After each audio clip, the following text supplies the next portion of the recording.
In the meantime, this whole transgender thing has gotten out of control with places like Target having open bathrooms and they still have that there? Oh yeah, yeah. I haven't been there in a long time. You know, and dressing rooms and all that. It's out of control in some. Well, in the state of Oregon, a student can declare momentarily what they want to be and go into the opposite sex bathroom.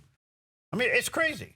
So the government's thinking about stepping in and saying, all right, and here's what the president's thinking. Now, I realize it's early in the morning, but I got to read this. All right. The Trump administration is considering narrowly defining gender as the biological, immutable condition determined by genitalia at birth. That's what it is. Pretty closed-minded, isn't it? Yeah. So anyway, here's a little bit of a report from the HHS on that. When God described your body and mine, the word today is, you know, anatomy is not destiny. But interestingly, in the eyes of God, what he said about the anatomy is this: you are the temple of the living God. I'm a temple. And the restrictions placed on me are pretty tough, because as a man, you are tempted. You have the proclivities, you have the allurements. You work with the eyes and your eyes seduce you. You're a young teenager, you're struggling with exploration and all this kind of stuff. Anybody who denies it has just not lived a real life. It's reality to face this. But I'm given boundaries by God. Boundaries I don't necessarily like or want. I'm told what I can and cannot do with this body. And my feelings don't come into question at that time. My oughtness is brought before me.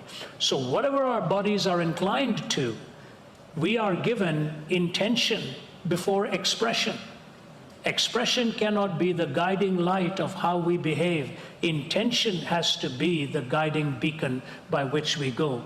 We are all seduced in directions counter to what we know we ought to do. Yes, in some cases it is deeper, but it is not any less real. When you're a traveling man and you live half your life alone, you know what temptations are, you know how real they are. And yet I'm commanded by God not to move in that direction, but to honor him, because he wishes to live in this body. So whatever you are battling, here's what I say to you: invite him to live within you. That is to be his residence. And then let the one who occupies that building tell you how to manage it and how to live with it. And he calls us to be holiness to his forever. Well, there you go. Read Colossians. You'll find that in there. Christ in you, the hope of glory. But this is so powerful because if the government's going to really step in and say your gender is who you were at the point of birth, the rest of it's confusion. You know, the ultimate offense to the image of God is abortion.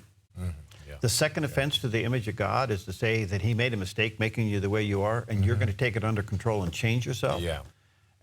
We should tell those on radio that who don't know that was apologist Ravi Zacharias. Yeah. Most people know. Sorry about that.